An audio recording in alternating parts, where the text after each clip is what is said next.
بسم اللہ الرحمن الرحیم۔ بذریعہ جادو کلام یا عمل کے زور پر اس قسم کا بھی جادو کیا جاتا ہے جس سے مرد یا عورت جسمانی اندرونی بیماریوں میں مبتلا ہو جاتے ہیں اور کوئی بھی دوا اپنا اثر نہیں کرتی۔ اس عمل کا زیادہ اثر مرد اور عورت کی شرمگاہ پر ہوتا ہے جس سے تکلیف بڑھتی ہے اور سکون نہیں ملتا۔ اس عمل کا توڑ کرنے کے لیے خالص صنوبر کی چھال لا کر اس پر کسی باریک نوکیلی چیز سے مکمل سورہ والناس اور سورہ الفلق کو بغیر اعراب کے لکھا جائے اور جس حصے پر ان دو صورتوں کو لکھا گیا ہو اس پر شہد ڈال کر بوقت صبح اس کو چاٹا جائے۔ اس عمل کو 11 دنوں تک متواتر کیا جائے۔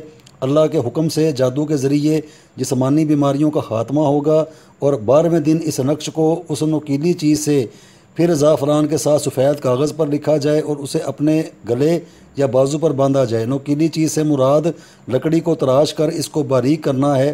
جادو کا اثر ہر حال میں باطل ہوگا۔